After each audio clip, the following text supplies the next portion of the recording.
Welcome back to Star Narratives, the podcast. This is your go-to for accessible and relatable astrology designed to help you understand your inner workings and spiritual awakening. I'm your host, Natha Perkins. Hello, everybody. Welcome. It's another week. I'm Natha, and we are well into Virgo season at this point. This week, we are going to be talking about the physicalities of Virgo.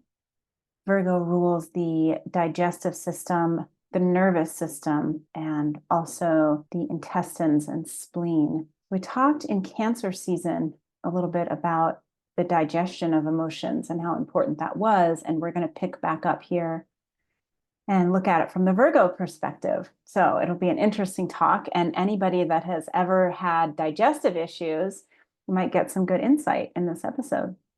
If you are new to this podcast, season 5, I do a sun sign teaching on many facets of any given sun sign as the sun is in that sign. However, if you are listening to these in the future, they really are evergreen. And I would suggest that you go back and you listen to all of them. The first half or the first 20 minutes of each episode is the teaching. And each episode is followed by about 10 minutes worth of an astrology forecast, which you can listen to, helps you to understand the energy of any given week. Can also look back and say what was going on for me in that week. No wonder I was so stressed out, or no wonder I had so many insights that showed up. But I am using astrology here as spiritual teachings that bring you into self-awareness. Astrology is a great organizing tool for your own psychology and understanding yourself better, understanding your own patterns. As we move through a time of great transition, we're finding that our old patterns, the way that we have always seen and done, is really not working very well anymore. And so in an attempt to develop stronger tools and patterns that serve us better, it's good to be able to self-explore and self-inquire so that we see where we've been and where we want to go and where we don't want to go. So welcome. If you like my style and you would like to book a private reading with me, or you would like to learn astrology from me, you can find more of my work at electraastrology.com. I'm also on Instagram at electra_astrology. And send this podcast to other people that you think might benefit from it. Word of mouth is so helpful. I want to start by inviting you to take a deep breath and just land, because we are talking about the energy of Virgo, which can be very frenetic, and it can be a difficult energy. If you haven't listened to the 3 previous episodes that I've done on Virgo, you might want to do that. Last week, we talked about the importance of being discerning about who you're willing to help and who you are willing to serve. Because with Virgo, we are always compelled to be of service in some way. We want the approval, but we also want the feeling of a job well done. So it's a little bit more complex than just wanting approval. And yet with Virgo, because it is the sign that rules the day-to-day experience of being human, we have to keep going back. We have to keep revisiting our actions and our thoughts and the way that we're moving through the world. Very rarely do we learn a Virgo lesson and learn it for good. It's usually something that has quite the ebb and flow of, oh my God, I'm totally exhausted. How did this happen? To, okay, I realized where I made my mistakes and now I'm strong and moving forward with purpose, right? It's always this continuation of the lesson. Taking a deep breath and sensing into your nervous system right now and noticing how it feels. Giving it some breath to the places that feel fluttery, to the places that feel screechy or contracted. I think anytime we start talking about the nervous system and we really give it our attention, we realize, ooh, there's a lot going on in there, and it doesn't feel very comfortable in there. So just get a sense of how it feels as we enter into this teaching. And remember the power of your breath. Mercury rules both Gemini and Virgo. And in Gemini season, we talked so much about using the breath to come into the present moment. When we use our breath here, in the sign of Virgo as well to help soothe our nervous system when we notice that there's a lot of activity there. Virgo is associated with the body's ability to assimilate the information, the incoming stimulus, and process the nutrients. Along those lines of being discerning about how much you're doing, what you're willing to take onto your plate, and who you're willing to help, comes the connection to when we have too much incoming information in the form of Gemini thoughts, or we have incoming tasks and obligations in the form of Virgo responsibilities. When there's too much, we know that it can cause distress. It can cause a bloat, similar to when you've eaten too much food and you don't feel good. You know that you have gone too far. You feel uncomfortable. So when we have gone too far and we've taken in too much information, or we have taken on too many expectations, requirements, etc., then it is hard to assimilate and process the good stuff that we're getting. So within a million thoughts are nuggets of wisdom, and within a million activities are nuggets of self-satisfaction. But if there's too much, it's easy to miss out on what those nuggets are. In working with this archetype, it's again important to understand where you have a tendency to take on too much. And knowing that your body, your mind, your psyche, your spiritual self can't possibly process everything. And then you end up with excess. And that can look like anxiety in the nervous system. It can look like a literal bloat in the digestive system.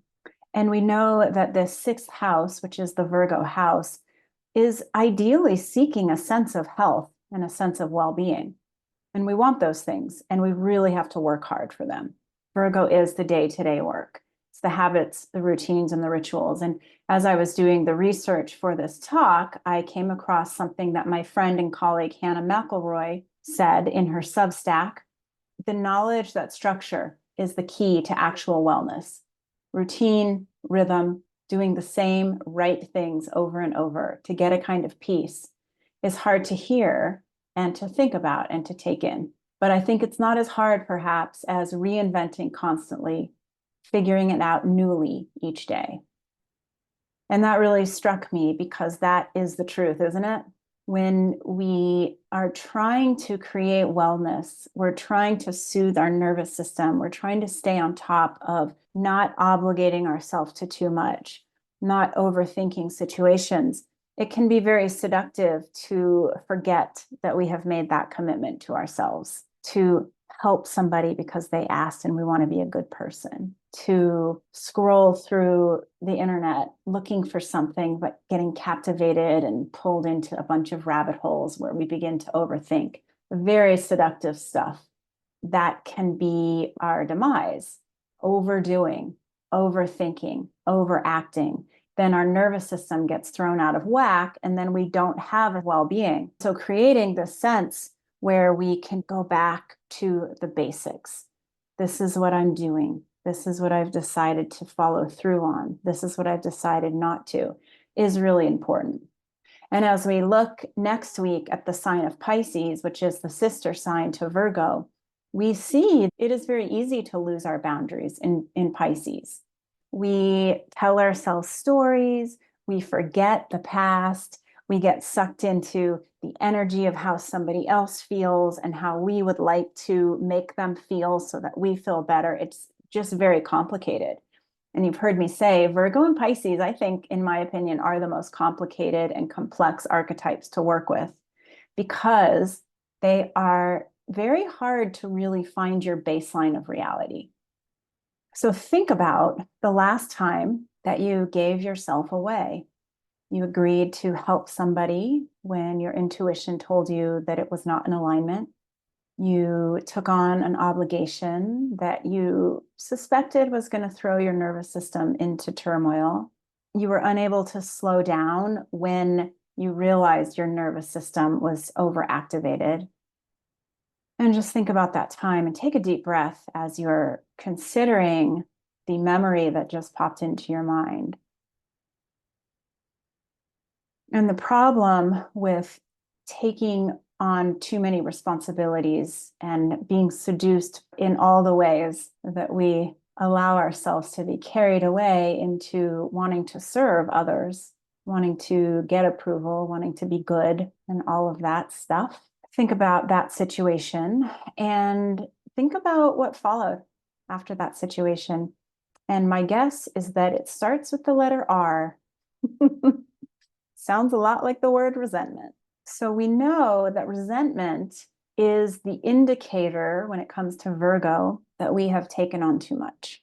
There's something about resentment that really blocks our connection, our sense of being in the moment, of being able to continue what we were doing.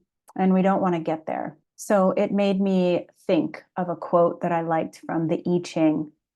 And I'm going to read it to you because this really gives you insight into the Virgo Pisces axis.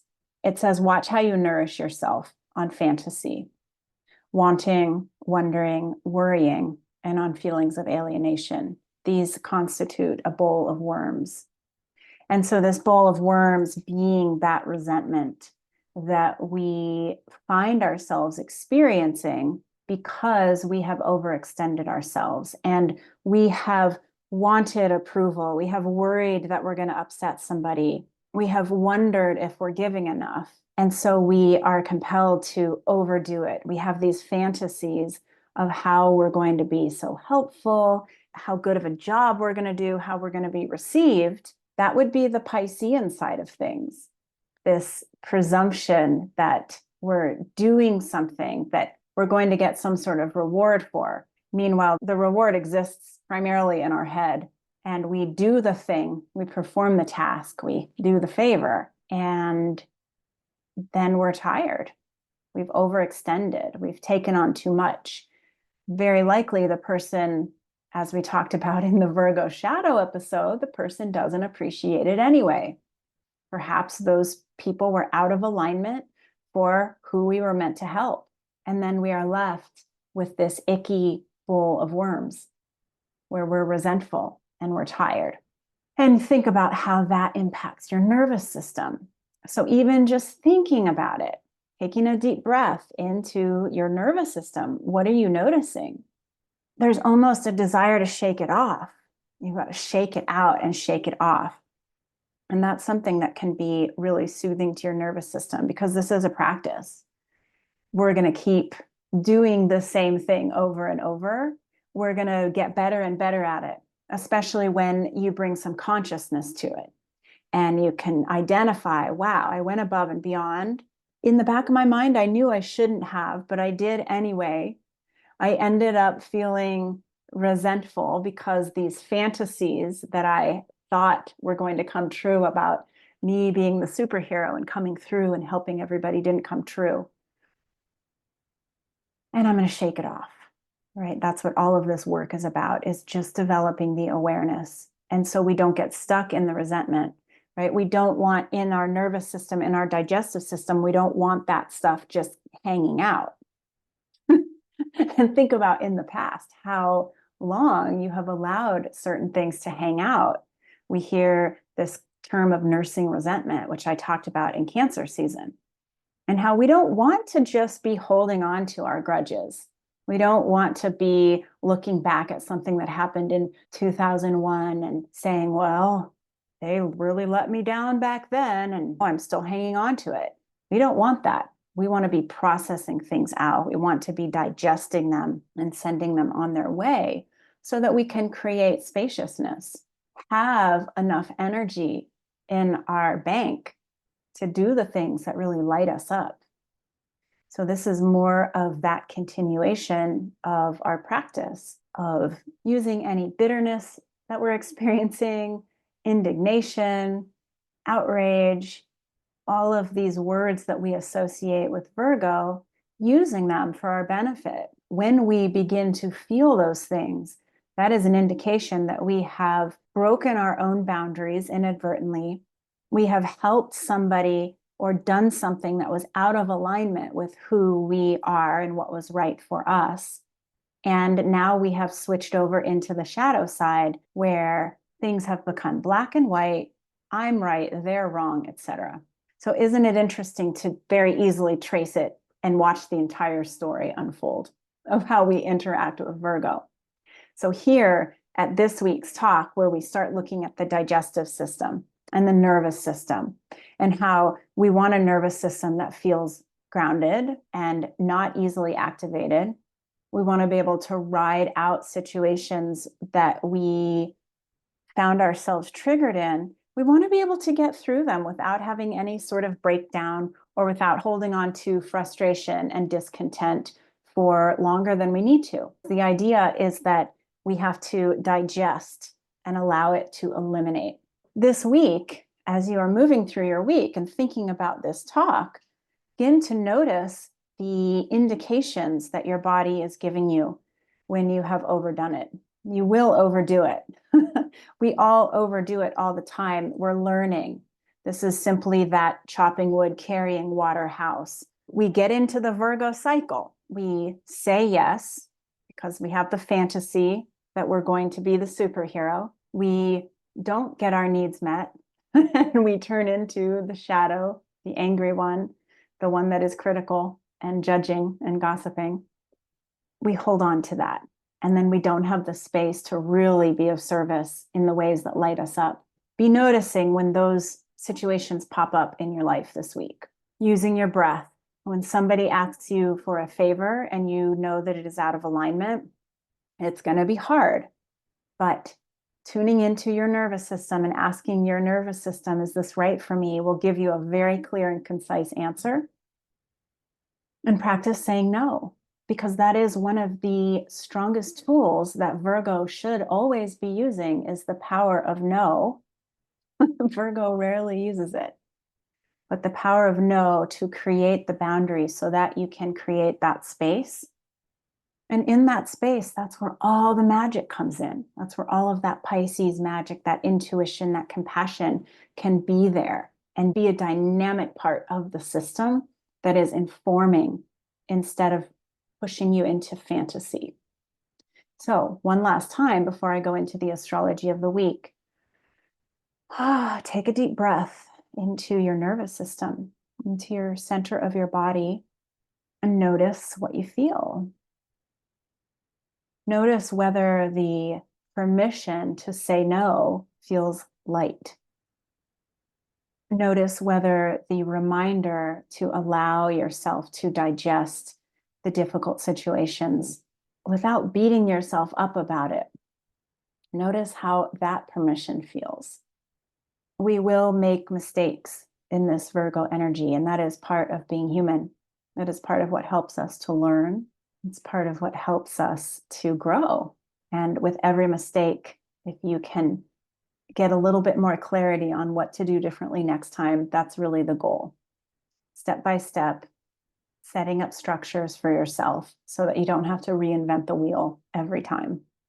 All right, let's talk about the astrology of the week. And just a reminder that the astrology continues to be weird. The energy is difficult.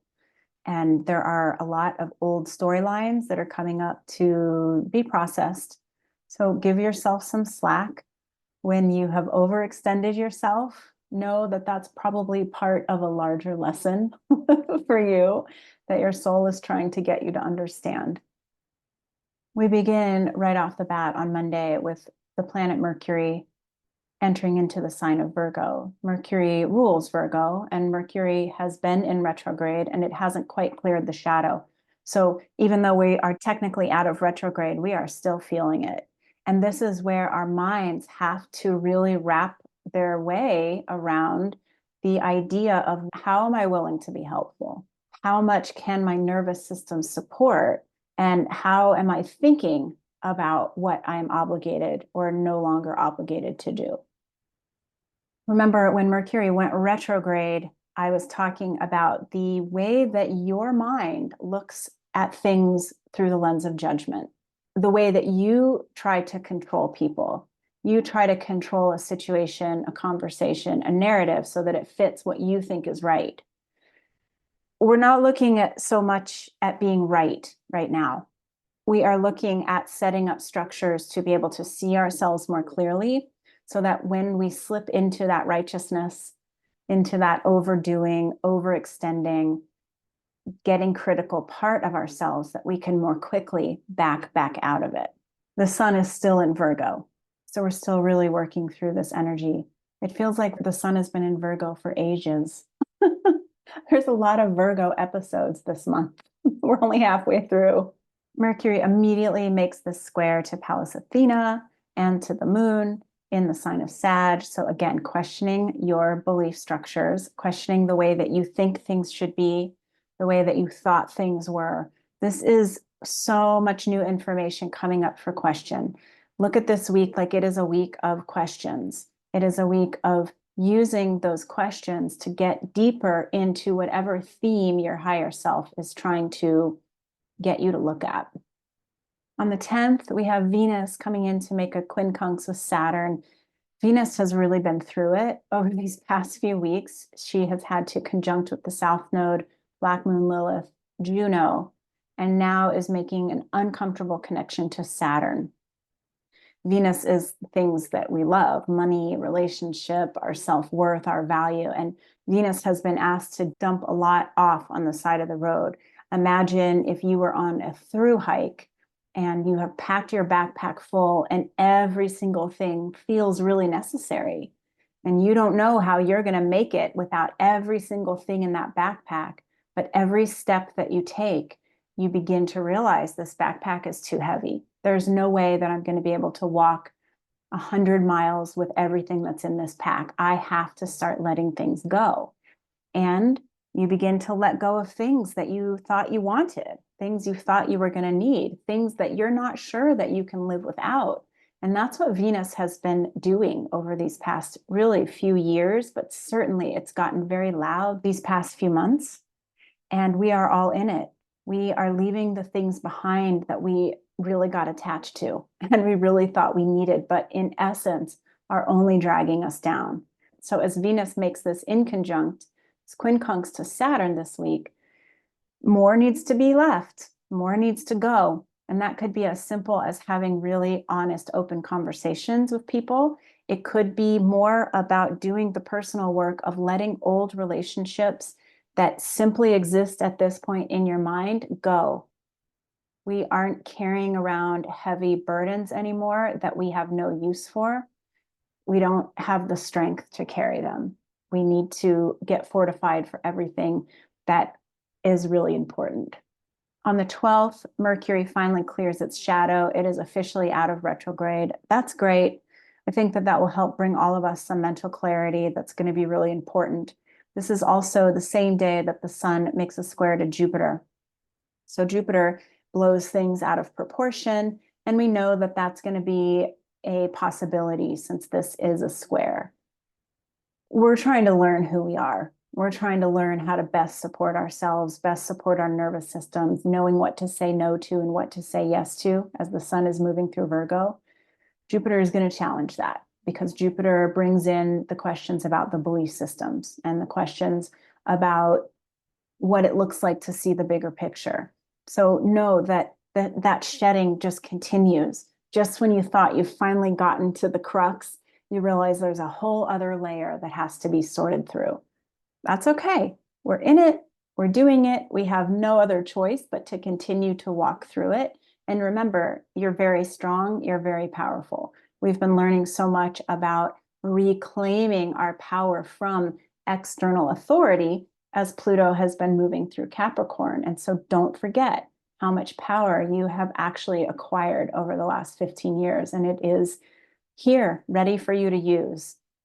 And that's a great reminder because on the 14th, the moon meets Pluto. So the moon ruling your emotions and the way that you feel about things, the way that you process things emotionally as the moon meets Pluto. Deep work, deep shadow work.